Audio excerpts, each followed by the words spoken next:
Hello to all of you. This is Dr. Dhaval Maheta, and today we are going to discuss about structural model assessment in SmartPLS. Now, what do I mean by structural model assessment? It is basically the relationship of construct to construct. We have already discussed in my previous videos that how to test the reliability and the validity of the measurement model. By measurement model, I mean to say outer model. It means that outer model means that is this relationship between the construct and the latent variable is considered to be the outer model. So let me show you this. We have already tested the reliability, that is from blue circle, that is a construct, to the this yellow squares, which are, you can say, measured variable. If I make you recall, then these are the team players and this is a football team. So this relationship we have already tested, and the statistics which was used for this purpose was AVE, that is average variance extracted, Cronbach alpha, composite ratio, and rho. We have also seen that how to test the conversion validity if the scales are formative. We have also in the previous video we have also seen that how to resolve that our construct is reflective or formative using the confirmatory tetrad analysis. Now after all these things are finished and you are very clear that my constructs are reflective and formative and the reliability and validity is tested, now the time is that to to to talk about the structural model, which is an inner model, that is a relationship of construct with construct. Now here, this dark arrows, they are path coefficient. It means that they should be significantly influencing. Y1 should be significantly influencing Y3. Y2 should be significantly influencing Y3. So the structural model assessment works on the PLS SAM algorithm. Now, the authors have developed a procedure for doing the structural model assessment in SmartPLS, and one of the method is that you will have to calculate the collinearity issues. You will have to run first the collinearity issues, then you will have to go for checking the significance and relevance of the structural model relationship. That's a step 2. In step 3, you will assess the level of R square, that is the explanatory power of the model. Step 4, the effect size, that is F square. And in step 5, we will check about predictive relevance using Q square and Q square effect size. Normally, in PLSM, we go for path weighing scheme, because in path weighing scheme, the objective function is to maximize the value of R square, that is a coefficient of determination, that is the explanatory power of the model. So we want to maximize it. Now, how the PLSM works is that what it will do, it will standardize all the, you can say all the indicators are standardized in the scale, that is mean of 0 and variance equal to 1, and therefore whatever output we will get, we will get in terms of 0 to 1. That is a path coefficient, we will always get in terms of 0 to 1. Now, if your path coefficient is nearer to 1, it means there is a strong positive relationship between construct to construct, and if it is nearer to 0, then the relationship is weak. How to do the structural model assessment? So there are some statistics which we will have to use. One of the statistics is significance, that is we will check the t value. If the t value crosses, that is that if it is more than plus or minus 1.96, and if the p value is less than 0.05, then we will say that the path coefficients are significant. Bias corrected confidence interval, we have already talked about this, that we will see the lower confidence and the upper confidence. When we talk about explanatory power of the model, which is in sample statistics, that is just assume that there is a training data set on which we give the training to the model, and we are trying to evaluate that how powerful our model is, or rather how much independent variables are able to explain the variance in the dependent variable, then that is a R square. The threshold limit which has been specified by the authors is 0.75 is considered to be the substantial, 0.50 is considered to be moderate, and 0.25 is considered to be weak. Now there is something which is predictive power, that is Q square, that is a out simple predictive relevance. Now what is the difference between R square and Q square? I'll give you a very simple example to it. The example is that a professor has trained his students on 80 MCQs. The professor has trained his students on 80 MCQs. Now, this same set of 80 MCQs are going to be asked in the questions. So, trained, and the same thing will come in exam. Naturally, R square is going to be higher because the students already know the MCQs on which they had got the training.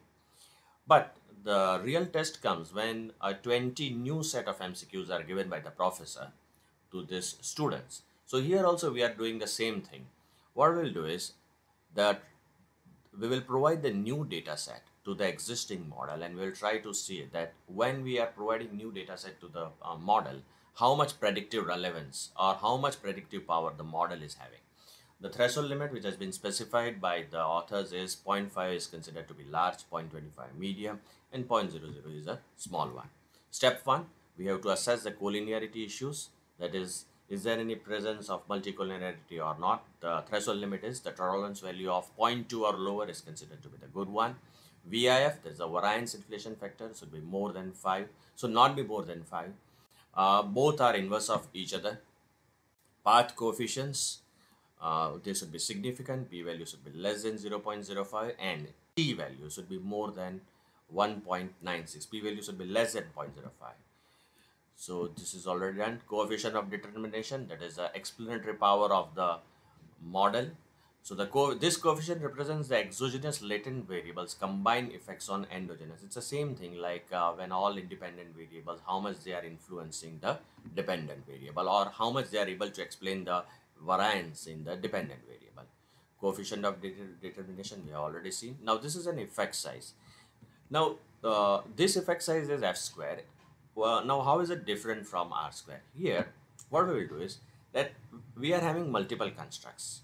So, we will delete one construct and calculate the r square. Just see here what we are doing.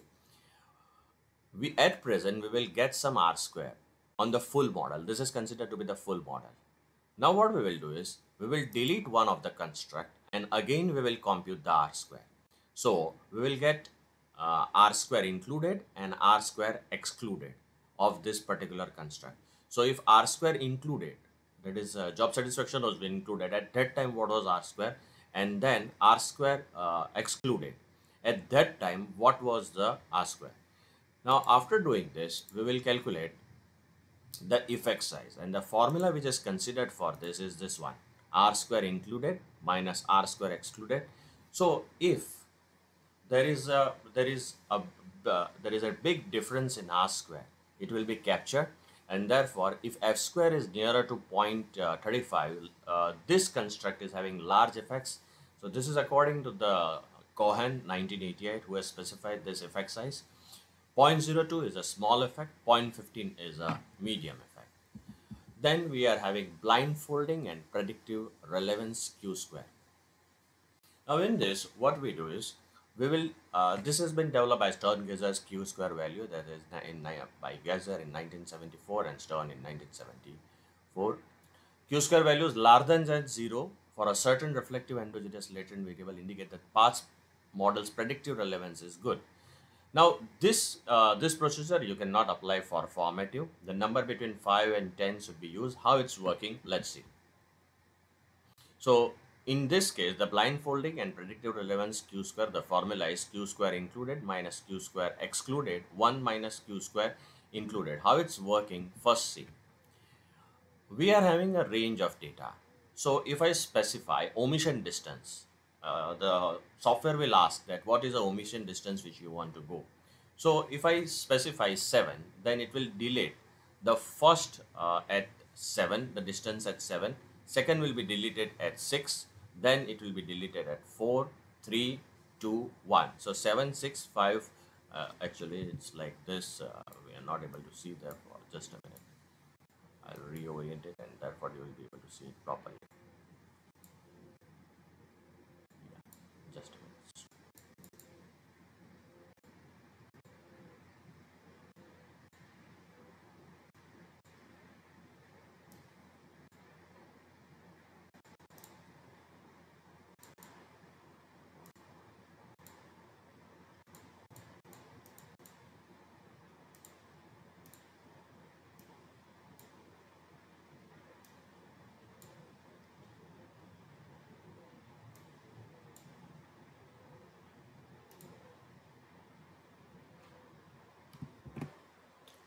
Now, if you see carefully, when I specify the distance as 7, so in your data, first it will delete at 7, second observation will be deleted at 6, then 5, then 4, then 3, 2, 1. So it will repeat this pattern again. Now, what it will do is that those observations which are deleted, it will predict on it, and it will compute the statistics that what is the difference between actual and predicted. This is Q-square statistics. If the difference is less, it means that the predictive relevance of the model is very good. It works only for endogenous variable. In layman terms, the dependent variable. Dependent variable should be reflective.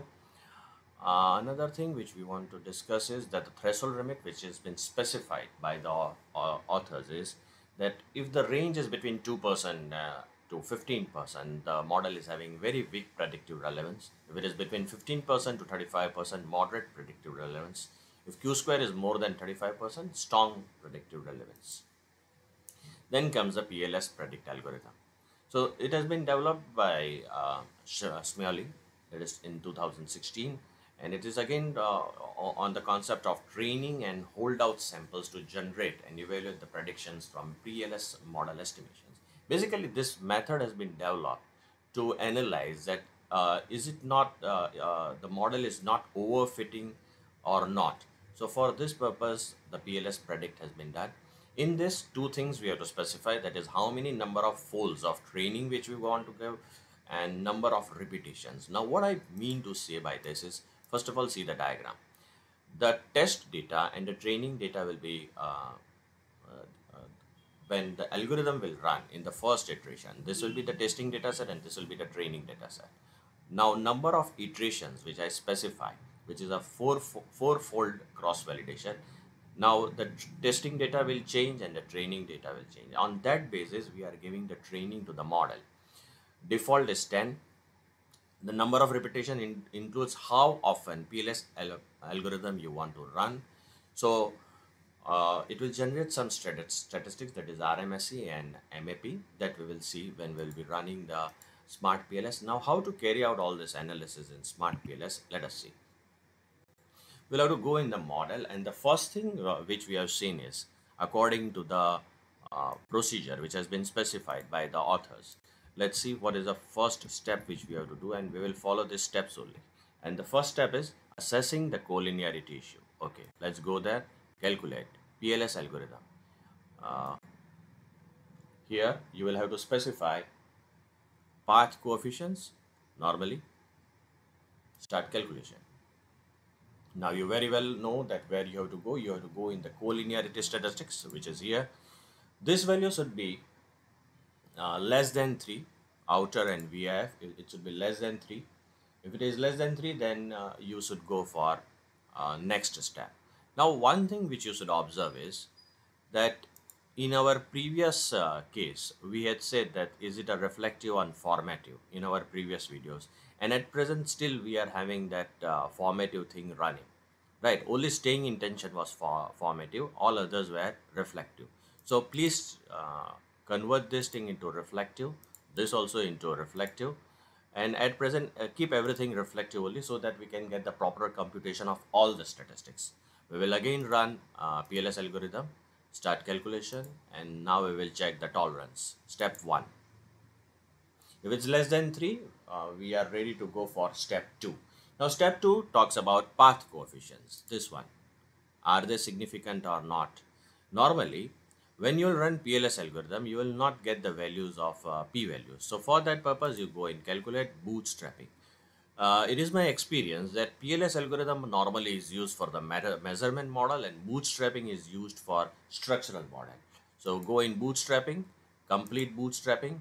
Authors have recommended that this should be kept 5000, but for our tutorial purpose, I am keeping it lower.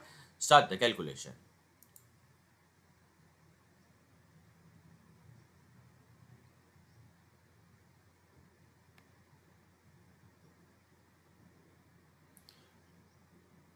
Directly you can go on the model from here.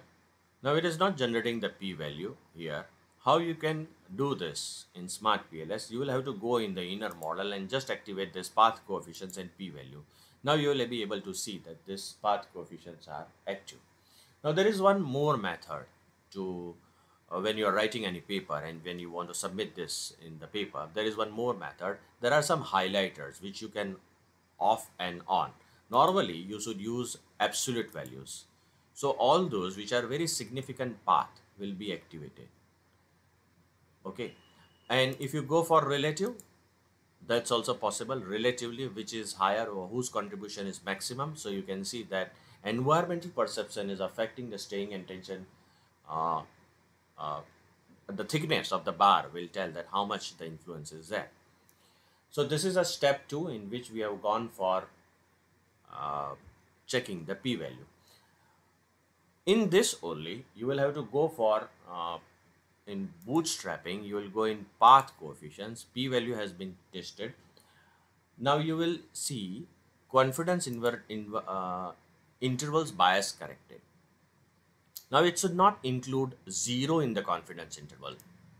See, this is a relationship of co-workers with the staying intention, environmental perception with the staying intention, and this should not include 0 in it. If there is a presence of 0, it means that this path coefficient is not significant. Normally, the p-value which is being generated and this one will work in sync with each other. If your p-value is less than 0.05, definitely this will not have a confidence, this will not include 0 in it. So they will work in a sync with each other. Now comes the step 3. Step 3, you will have to see r square adjusted, and the value which turns out to be is adjusted r square is 0.34, which means that the explanatory power of the model is good. This is a in sample statistics. If you have forgotten that what is a threshold limit which has been specified by the authors, let us go in that what are the values which they have specified. So 0.75 is considered to be the substantial, 0.50 is considered to be moderate, and 0.25 is considered to be weak. So this has been specified. Now you will have to go for model fit. Now if we talk about SmartPLS, then the model fit is somewhat in a nascent stage. There are very few statistics which have been generated for model fit, but if you want, you can report the SRMR, that is a standardized root mean square residual. So you'll go in PLS algorithm and just click on model fit, and you will get SRMR. So if this is less than 0.08, your model is working, it's having less residual error, and your NFI should be nearer to 0.9. If it should be greater than 0.9. If both these conditions are satisfied, then the model is a good model. So that also you can do. Now comes the step 4. In step 4, again go in PLS algorithm and see the path coefficients, and F square statistics has to be generated. F square, we have already discussed what is F square. That is the effect size, that when one construct is deleted. See here, when I am deleting one entire construct, so the formula was excuse me, the formula was that r square included, r square excluded, and the threshold limit which was specified by the authors were, let us see what are the threshold limits. Here it is, that if the value is nearer to 0.02, it is a small effect, 0.15 medium effects, 0.35 large effects. At any moment of time, if you feel that you are not able to remember the threshold limit, no need to worry. Go in PLS algorithm, F square, and click on this graph. If all of them are red, if it is green, then it is an indication that the explanatory power of the construct is good. But at present, all of them are red, and therefore all are having somewhat medium effects or no effects. So that's F square. Now comes step 5, which is a blindfolding. How we will carry out this blindfolding in SmartPLS? Let us go again on the model itself. We will calculate blindfolding. It's asking the omission distance. We have already discussed about this, that it will delete the data. If I specify omission distance as 7, so 7, 6, 5, 4, 3, 2, 1, that way. And again it will start. So it's a systematic pattern of data point estimation and prediction. It means that those data which are deleted, the algorithm will try to predict on that data points. And On the basis of the difference between actual and predicted, it will check that how much relevant our model is when we are giving a new data set to it. Now, it will sometimes what will happen is that this will be red. Say for example like this. No need to worry. If it is red, no need to worry. It means that you cannot go for the omission distance according to this number, considering your the data, the size of the data, and therefore you will have to check that which is a relevant number for you. So 7 is working nicely for me, fine. 8 not working, 9 working, 10 will not work. So I'll run on 7 and I'll start the calculation.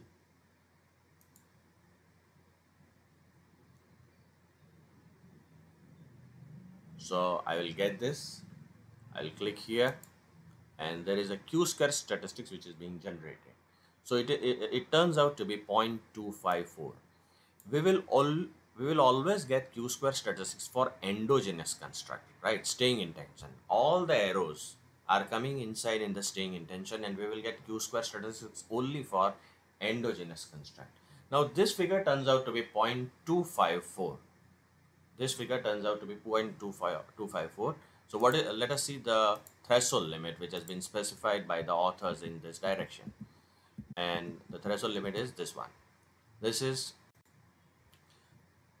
that if the value is between 2% to 15%, weak predictive relevance, 15% to 35% moderate predictive relevance, and if it is more than 35%, strong predictive relevance.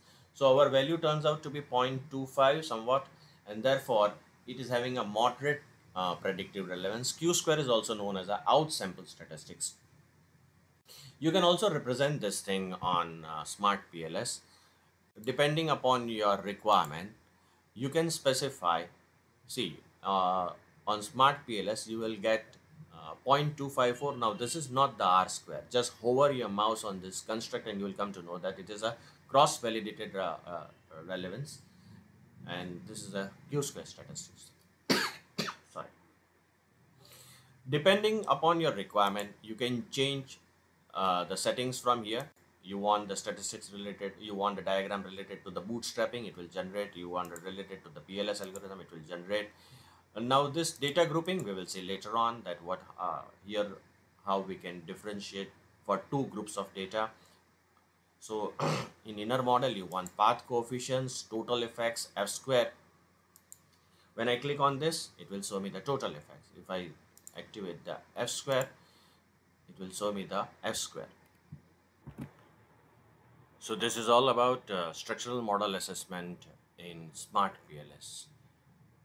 Thank you to all of you. You can subscribe to my channel. You can follow me on LinkedIn and Twitter. Thank you.